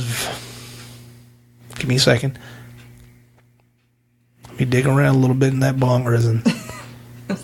Vampire the Masquerade. See, that's how that process works. Yeah. Okay. Vampire the Masquerade. I mean, I've been pretty aware of how it works, but sure. Yeah. You got to see it in slow-mo. I think I killed Brad. Nice. Yeah, water went down the wrong hole. Just chugging water. Yeah. I was just thinking about that. No. Before I left the house, I'm like, I know it's going to happen to me at some point today, and it f***ing did. Yeah. So, of course, with them playing that vampire game, a lot of them were trying to be, quote-unquote, goth. Because at that point, the Kentucky Vampire Murders, which I'd love to do a podcast about. I'm listening to a podcast about that. Yeah. About what now? The Kentucky Vampire Murders. Okay. And that's what really brought... I'll definitely be interested in that. Yeah, that's what really I got somebody else that would love to do that. Yeah.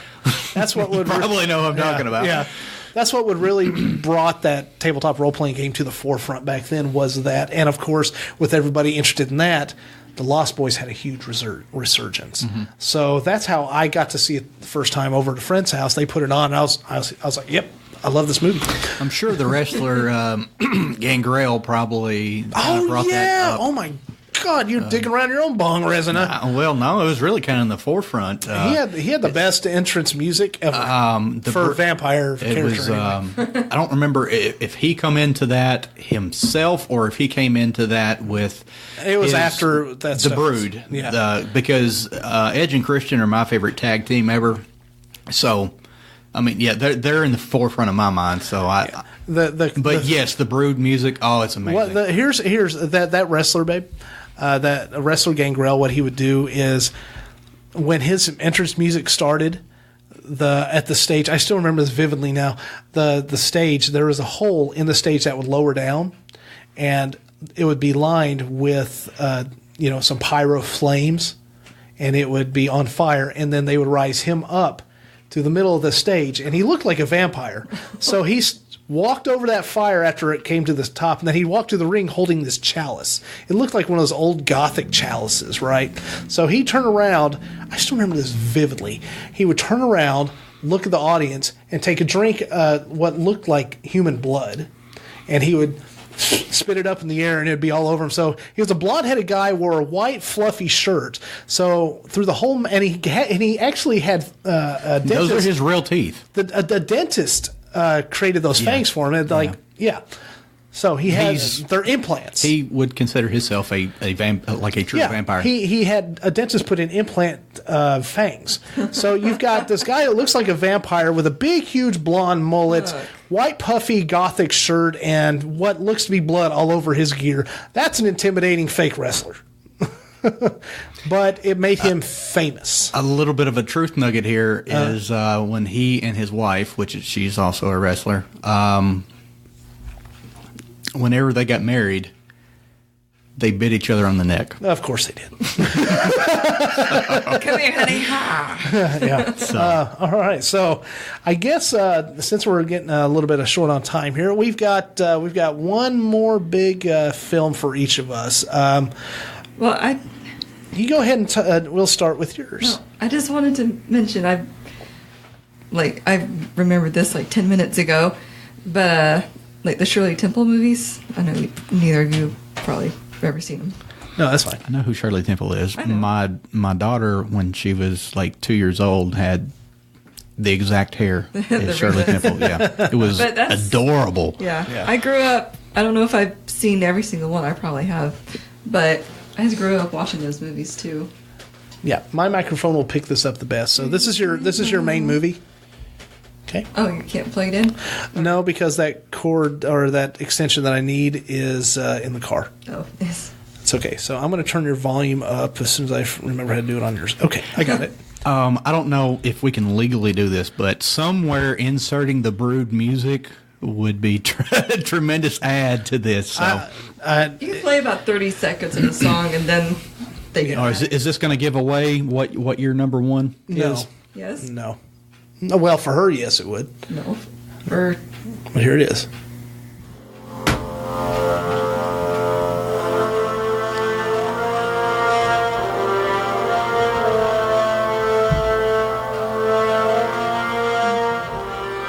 I can just see Kat tearing up right now.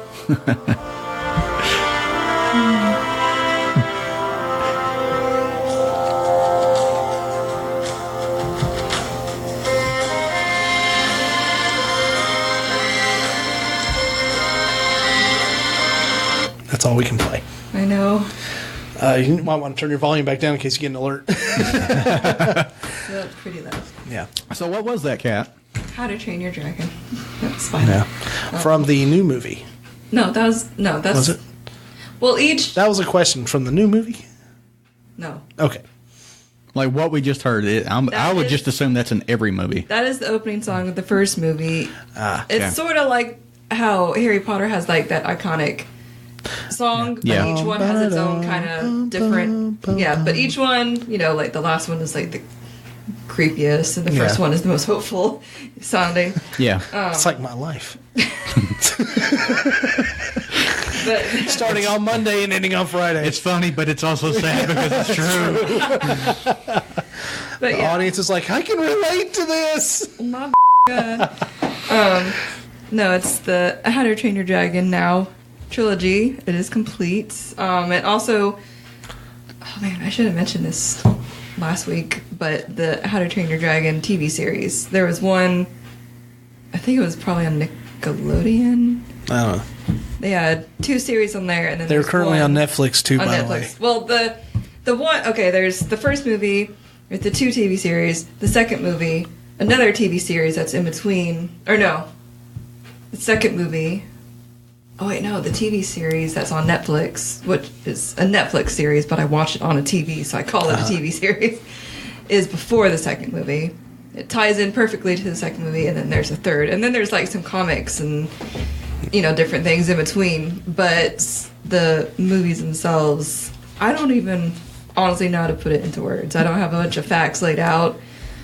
So, what drew you to these? The very first time I saw the very first one was 2010, because that's when it was released. I saw it at... Okay, so you were 7 then, right? I don't know. So we're looking at 19. No. You were Yeah. 19. Yeah. So, yeah, okay. It was at the Franklin Drive-In, which we need to go to this year. We never went last year. Yeah. But the Franklin Drive-In, they usually do 2 movies. And I was with my 2 best friends. One of them I'm no longer friends with. The other one is my sister. Shout out to you, Joanna. But, you know, Hi, it was Joanna. like... Hi, Joanna Banana. It was just like a girls' night, weekend, whatever, because, you know, you're going to get out late. Honest to God, to this day, I could do just a Google search and figure out the other movie they played. But, gosh, what was it? I don't even know. But we were kind of interested in both movies.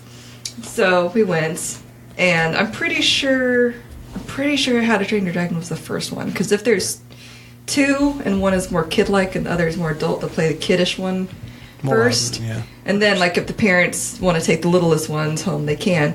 Because you can leave, like, anytime you want. But, so, you know, we're You sitting paid your money. Get out of here. We're sitting there, we got our Living at snacks. the Hotel California. Tuned into the station, la la. Previews play, go buy your popcorn, all that, you know, all that stuff. And then, I assume oh my gosh. Wait, was that your neck cracking into the mic? No, that was my headphones hitting the pop filter. Because you moved your head. And I forgot how close I was to it. Sorry, audience. Yeah, we're professionals. I'm professionally a klutz. It could have been your neck, though. But, Yeah, it needs it. I remember it's... Did you get a Viagra stuck in your throat? Oh my god. Feels like it. Anyways. Sorry, cat. Sake. Sorry, cat. Sake. Gonna have a 5-second pause to reset. Okay. All previews and all that bullshit done. First movie starting. You know, the logo comes up, music's playing, DreamWorks, la la la. And then, you know, it starts. And then pretty much within like 10 seconds of seeing Hiccup, I was like, I love this character. I love this movie. And I was just enthralled from that very second. Just If that character was a overcome. real human, I would be single right now. No. I would just ask Astrid to share. Let me go on like one date. No, but Poly Just- animation is. Brad. I've got my head down and I'm laughing quietly. But I don't like honest like. I mean, here's the thing. It's just I've debated. It was the thing for you. Yeah. It's all right. They do make very nice looking animated women too. So it's all right. But Barbarella. shut up. Did you say Barbarella? The f- is that? Are you talking about Jane Fonda? Yeah. They made a cartoon of it at one Oh, point. did they? Hey, I didn't know here. that, but Yeah. wow, it's in the 60s. I have no idea what that is, and I don't care. Zero interest in that right now. Grace and Frankie. But here's like, I really can't put it so much into words speaking, but I have actually honestly thought about, even before the third one came out, of like actually like sitting down and like writing a letter to DreamWorks, to John Powell who did the music, to, oh crap, what's her first name? Cressida Cowell? I don't know. The writer of the book series that the movies are based on. Obviously, there's differences. To the director of the movie, John I can see his name in my brain. I can see it, but I can't say Hey, it. audience, Google it. Yeah, you can. IMDb. It's very Sorry. easy information to find. Yeah. But never have I ever, with Star Wars or Harry Potter, like Any of them. anything, ever felt such a need to actually like reach out, not just tweet and like do a couple of hashtags and tag a couple people and be like, So this is great. this is Like, going this beyond is- being a fanboy. This is Must touch pixel. shut up. You said it, not me. I'm joking. No, but I like. I was trying to be serious. Yeah. Thank you. But like, I don't. Just thinking about it, it's like the last movie was so complete. It really it honestly wrapped up. Like I didn't want it to end. Obviously, I want 10 more movies, but I have seen endings of other like trilogies or even like more movies, 4, 5, Series. 6. That still leaves so much hanging. Like, and you're kind of like, well, you guys said this was the last one, but there's still like 6 more questions I have. And while I'm sad it's over, it really did tie up everything like a nice little bow. broke your heart, but also made you happy at the same time. And I just gotta say, like, I've cried at a few movies, a few moments, whatever. Some moments still make me cry again. I've got a few on my list. But my honorable mentions. I guess because this is, I don't know. It's just when I saw, I saw it Saturday. It was Saturday. As soon as the movie ended, the last song was like tapering off. The last scene, like I'm not gonna say what happens. They're going off, and they show the name of the movie at the very end. I literally like covered my mouth with my hand, and I had actually brought my Build-A-Bear Toothless with me. I was wearing the shirt I'm wearing now. I had my like Thor's hammer on that Matt gave to me very kindly. There's a story behind that. You're so sweet. Yeah. Yeah. I literally There's a story behind how I got that. That has nothing to do with her. I literally bent over and just started sobbing uncontrollably, and then you got my attention and made me look back up, and here they are showing some of the most iconic scenes from all three from movies. the whole series. Yeah. During the first part of the credits, and it's like Rocky V. Yeah. I'm just crying Yeah, but that was a movie. Rocky V. Yeah. I'm sure I'm not. I say movie. I did not like Tommy Morrison. Okay. I'm not the first person that's gonna most likely write a letter to a studio with positive things to say. I have nothing but nice things to say. But That's hilarious, Kat. Yeah. well, I know there's probably people who've bothered to write unkind things, but I just I've never felt that way. I've never felt the need to do more than just tweet about it. It's like I really, if that tells you anything, I guess I kind of, if I ever actually sit down and do it, maybe I'll share some snippets in a later episode of this podcast or a different one that has us in it. But all right, well, let's. Are you got one hard one? This is the last one for me. The last of everything. Let me read off my honorable mentions before you get to that. Yes. I know Drum roll, we're please. trying to wrap this up. I know.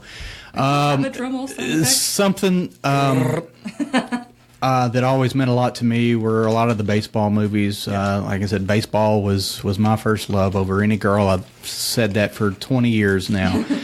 A League of Their Own.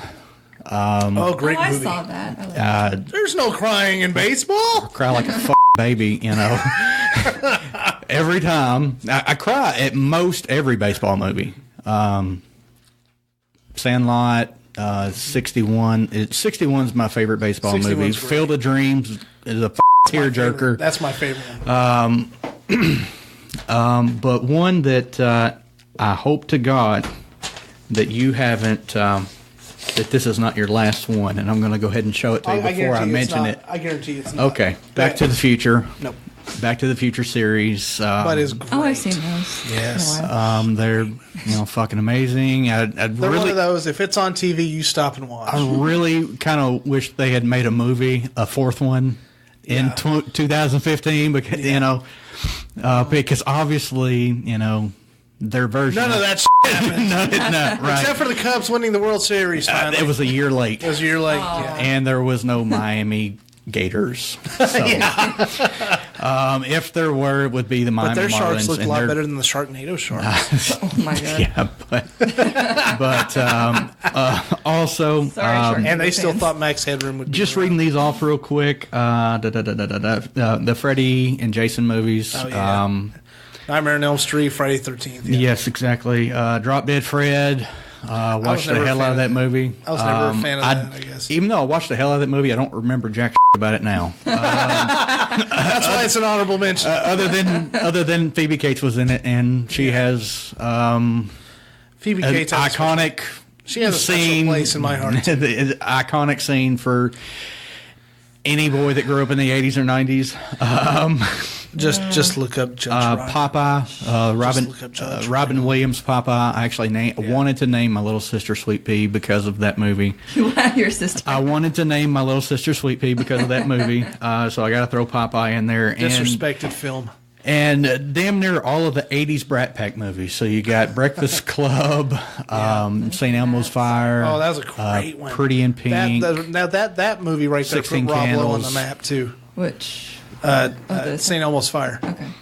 Yeah. Rob so, Lowe put so the Pretty in Pink, Breakfast Club, 16 Candles, and all those John Hughes movies. So We Were Ducky, man. We Were Ducky. Ducky, yeah. So I've seen 16 those are my honorable mentions. I'm sure that By the we way, could probably go on for hours on this. For the but contemporary audience who might watch Supergirl on the CW, John Cryer, who played Ducky, is going to play Lex Luthor in this season. Ducky up in that game. Okay. Yeah, he turned evil. Yeah. All right. So Is he going to be bald? your hard one. My last hard one. That sounds like what's something I'm going to say in about 30 years.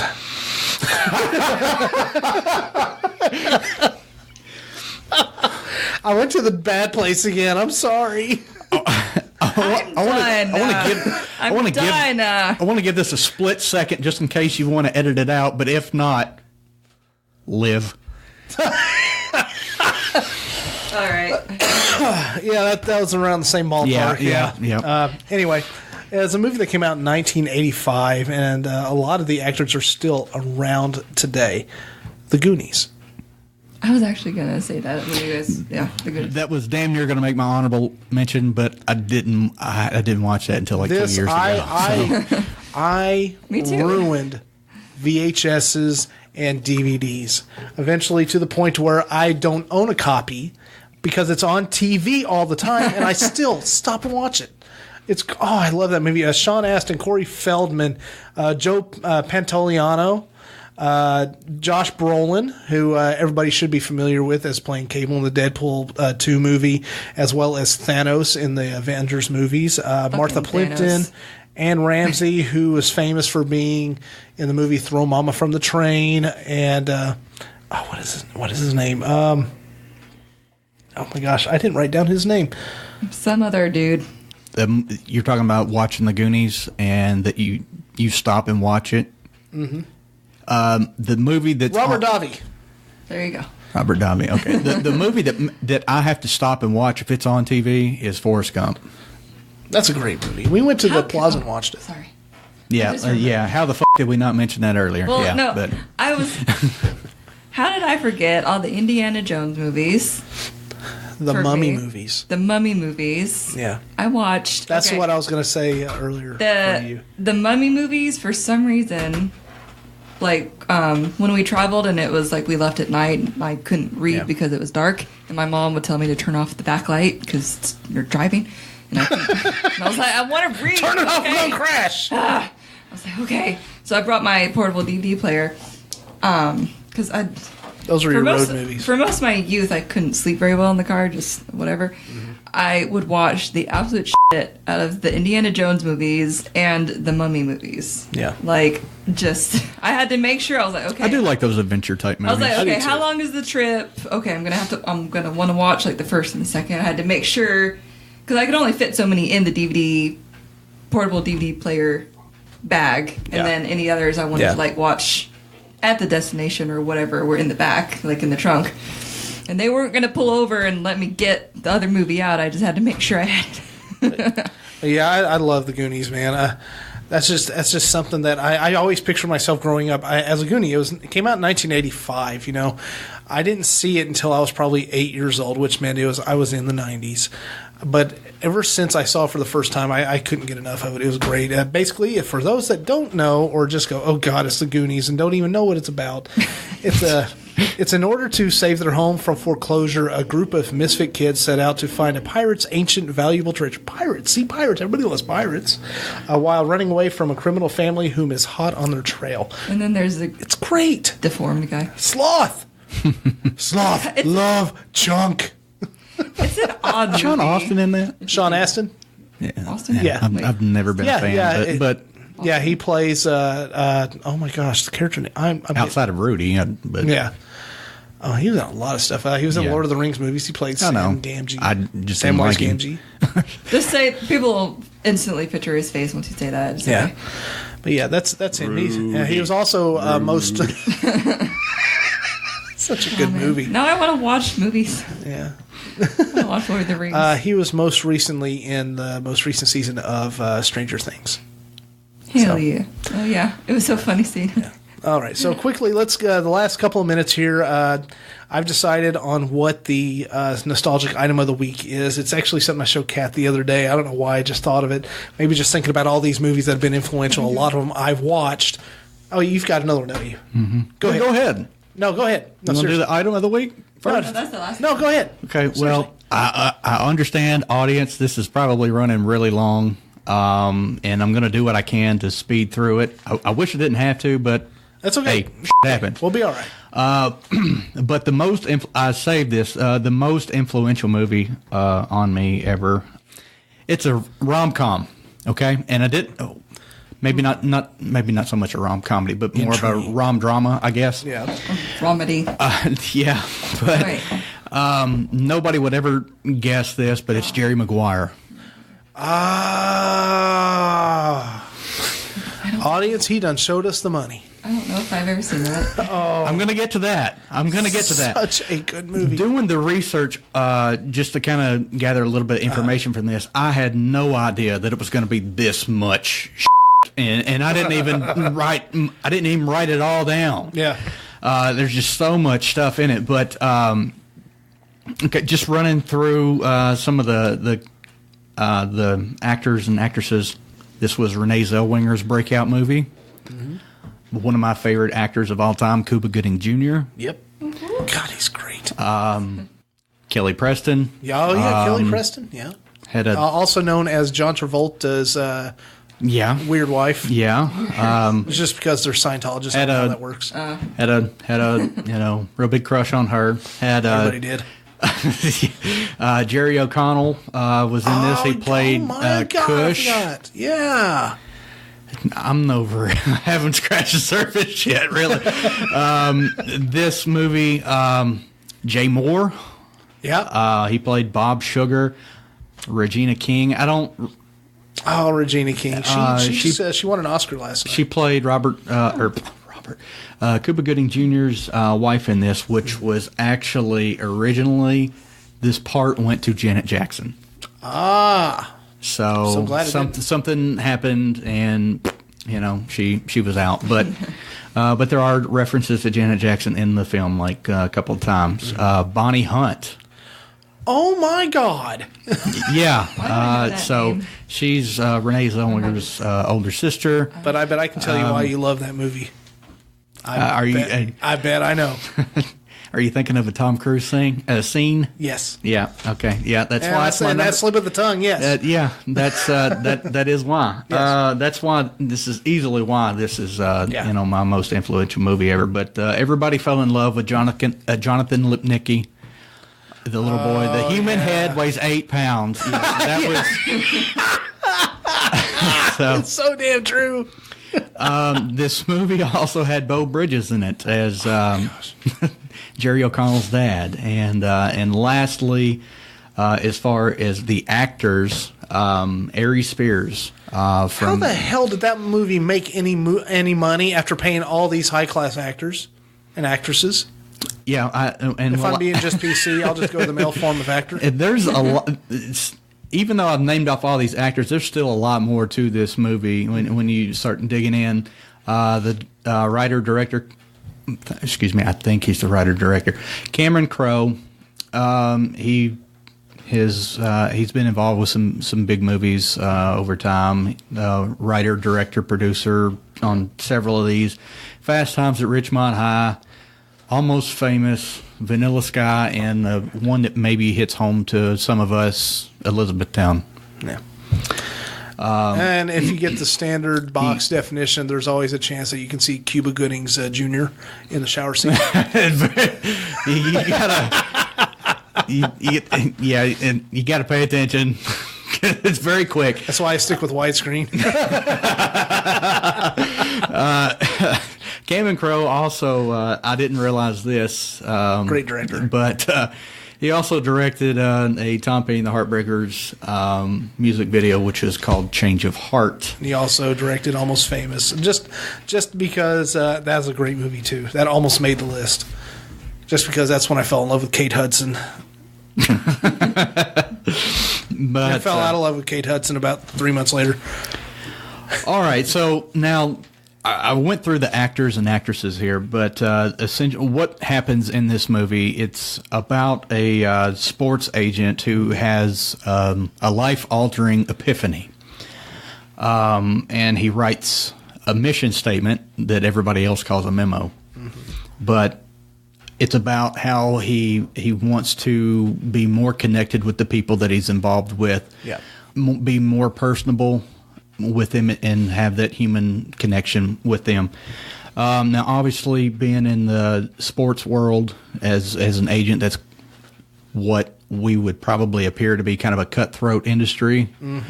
So that didn't go over very well with his associates. So he's fired. This is one of the iconic scenes, And he makes this big speech and says, "Who's coming with me?" Yeah, huge speech. And the only one that goes with them is... I'm not going to go crazy. I mean, they do a little spoof of this in the movie Half Baked.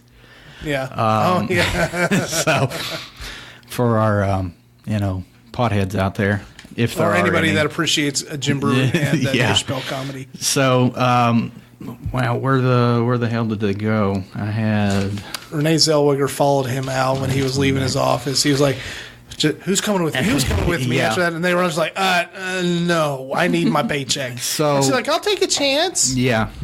She just wanted to be inspired. Yeah. So this is what kind of draws a romantic connection between the two. Then we get hit with what I would probably consider a now iconic song from Bruce Springsteen, "Secret Garden." Yep. I'm not going to get into that too much because I'm going to hit that again. I know I'm going to get a lot of hate for this, but I've never really been a fan of Springsteen. I like that song, but I am not a follower of the boss. I would fall under that category too, but I'm going to try. I'll get to the music in just a minute, but I mean, there's a ton of sports-related cameos. I'm not even reading them all off. This is just a small number of it. We got Mel Kiper Jr., Drew Bledsoe, Troy Aikman, Warren Moon, Barry Switzer, Tim McDonald of my 49ers, baby, Rob Moore, Herman Moore, Art Monk, Kerry Collins, NBA player Brent Barry, Indianapolis Colts owner Jim Irsay. All of these were in the movie. Made some kind of a cameo in some way, shape, or form. That's not even the broadcasters. The broadcasters are Al Michaels, Frank Gifford, Roy Firestone, Mike Tirico. Now, this, I've not got it confirmed, but I've read that Jerry Maguire himself, the character, was really kind of the inspiration for the Jerry Maguire character was sports agent Drew Rosenhaus. I don't know if you're familiar with him or not, but he's had... He only does NFL players, but he's had some controversial things that happened throughout his career, to say the least. Just Wikipedia, and you'll understand. Yeah, exactly. This movie is really a very, very quotable movie. It is. You've got. I'm going to read off some lines here. "You complete me." Yeah.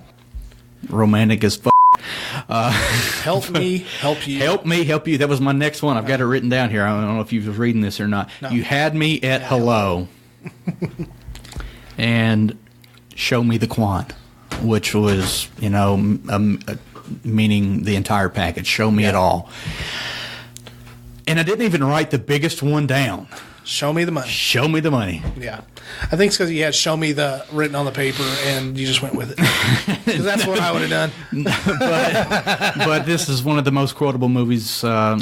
The soundtrack itself, it's really the most influential part to me. I mean, I was a huge sports fan as a kid, and when this movie came out, and seeing all these sports stars, that's what I was drawn to with the movie. It had nothing to do, this being influential had nothing to do with the romantic part of this movie. Absolutely nothing.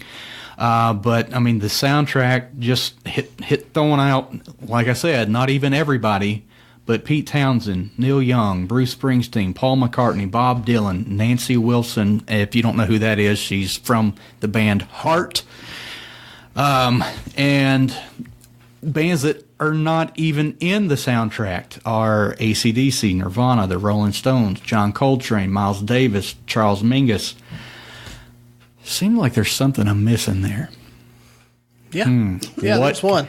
Oh, I know what it is. It's because anybody that knows me knows how influential Tom Petty is to me. And for that very reason, this is why this movie is the most influential to me ever. Even though it's not necessarily my favorite movie per se, or it's not the greatest movie in the world, but it is a pretty good movie. But Tom Petty, this was what introduced me to Tom Petty.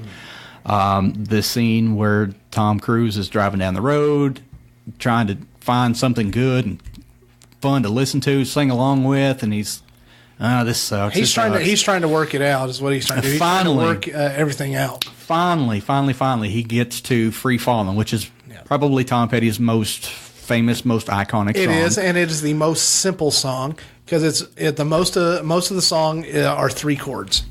The entire song is 3 chords. I do know how to play it. But that just shows you the musician. This will be on another episode. But it just shows you the musicianship, the type of musician, and the genius that is Tom Petty, because he took 3 simple chords and made an iconic song out of it. I'd have to say it's easily his most iconic song.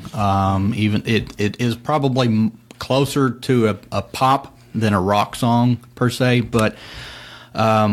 But it turned a lot of people on who weren't Tom Petty fans into Tom Petty fans thanks to that movie. Which... Do you want to say Tom Petty pants? I will get into... Everybody loves Tom Petty pants. I will get into that on a Tom Petty episode, but I won't diverge into it right now. But that is why this movie is so influential to me. Yeah. And like I said, anybody that knows me, if they think of me, or if something happens to me and I die, that's going to be what people think automatically. It's going to be Tom Petty. Funeral, by the way. At my funeral / wake, whatever it's going to be, I do expect Free Fallin' to be played multiple times. But yeah. Last Dance, Mary Jane. Obviously, it's Mary Jane's Last Dance. Yeah. Yeah. I had to say it both ways so people could understand what I was saying, because that's how most people call it Last Dance with Mary Jane, but it's Mary Jane's Last Dance. Exactly. Yeah. So I did that purposely. Yeah. Not going to go in because I have 2-3 hours Tom Petty information off the top of my head. We will do an episode dedicated. Yeah, and but Tom Petty was not actually in the soundtrack. This song was not in the soundtrack. No, it was just in the film. It was just in the film. Yeah. If it had not been in the credits, I would have probably not been as big of a fan. Or had I been able to find I guess if I found it, or I did find it, found out that this song was not in the soundtrack. Yeah, I had to find this song, and it took me to having to buy a Tom Petty album, Full Moon Fever, to get me to that point. That's what got me into Tom Petty. So, well, on that note, I don't think there's much more we can say about this topic. Yeah, as you can see, it's the 3 of us, and we have talked at length for almost 2 hours. So yeah, it is unreal about how great this is. This movie in particular, I mean, I just read off actors, and didn't really divulge into what role they had with the movie. It's just I was blown away whenever I done the research on that movie of how much was in it. So, all right. So I'm going to do a little separation of segments here. Our top influential movies and some honorable mentions. I hope you all enjoyed it. All right. So we're going to do a real quick nostalgia item of the week. And it is actually, this is something that was started in 1983. Actually, the whole thing about it started earlier than that, but this was the one that resonates with me the most. And I don't know how many people will be familiar with it, but I will link to YouTube this video that I'm going to show. It is something that allowed me to watch a number of movies and that I mentioned here tonight. Over the years, because we did have HBO for many years. It was the 1983 HBO intro. Now, it was crazy. It was just so iconic that a lot of times movies were associated with that. If you didn't have that, then it wasn't a real movie. So I don't know if you're real familiar with it. I'm gonna play it on the iPad just so you can be familiar with it. Thing, or?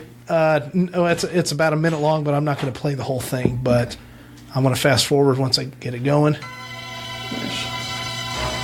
Let's fast forward. Go about 10 seconds. 20. I do remember this. Yeah. Just the music itself, you can remember it. That's when you know it was time to watch a good movie, because this was prime time. Everything started at 7, and if you made it to the HBO feature presentation, that was a major film. I do, since we've been talking about movies, and I understand that I won't say that just in case, but most of these are, what we've said, most of them are not modern day movies. They're from the 80s and 90s. Right. And I think that's, in my opinion, it's largely because movies these days are less story driven and more visual and and character driven. They build these big huge characters, but they don't build the story with them. I don't think they rest the story on the characters' backgrounds and backstories, as opposed to having one huge encompassing story. Now there's a difference. The Marvel movies are doing that. Me with the Marvel, I think there's way too much content for my liking, so I cannot keep up with all of it. It's so hard. You would have had to start like we did at the very beginning and watch the first Iron Man. Iron Man, and then move forward with Captain America and so on. You would have had to have been able to do that. There's so many movies right now, and the Marvel movies were separated into phases. This is phase 4 that it's in right now, and they're getting ready to do a hard restart. It's too much for me. Characters. I'm not a huge comic book guy, but I love Batman. I love the Dark Knight trilogy. Uh-huh. That's a different type of comic book movie, that's too. easily my favorite comic book character and series. Yeah, but trilogy. But to your original point, you're absolutely right. A lot of times they don't do that story. It's more just character driven, which makes it more difficult to get attached to a film. You get more attached to the characters, which I think takes away from it. But that's my personal opinion. Yep. And if you all out there agree or disagree, feel free to let us know. So, with that... Wow, this has been an incredibly long episode. It has, but it's been great. I loved it. Although, I was trying to rush through. Honestly, I am so glad Tiny didn't make it, because this one would end up being a 4-hour episode. Yeah, so... no, I love you, Tiny. I hope you get to make it to another one here soon. I did, yeah. I rushed through, especially Jerry Maguire. Very much rushed through it, so... So... I guess that'll be it for us this week at Soaking Nostalgia. If you'd like to reach us, you can email us at soakingnostalgia@gmail.com or deadpanstudio18@gmail.com. We've got the Facebooks and the Twitters, both at Soaking Nostalgia and at Deadpan Studio 18. We've got our personal Twitters. If you follow us, you can follow all of us. We've got our Facebooks. And our website, deadpan-studio.com. We're streaming on iTunes, Stitcher, Google Play, TuneIn, and Spotify. You catch new episodes on Mondays at noon. And if that changes, we will let you know. But right now, it is Mondays at noon. You can always catch the episodes early by either going to podbean.com/deadpanstudio18 or... go to our main website, deadpan-studio.com, where you can get our show notes, find out more about us, as well as stream the episodes a full day early. So, yeah, isn't that great? All right, take a breath. Hell yeah. And let's bring this to a close. Yeah. All right, thank you again, listeners. Kick some ass tonight. Yes, we did. Thank you, listeners, for joining us for another episode of Soaking Nostalgia. Please come back. We've got a new show coming up and another episode probably of this coming up here shortly, too. So, with that, I am one of your hosts, Matt. Sir Bradley. And I am Kat. See y'all later. We'll catch you next time.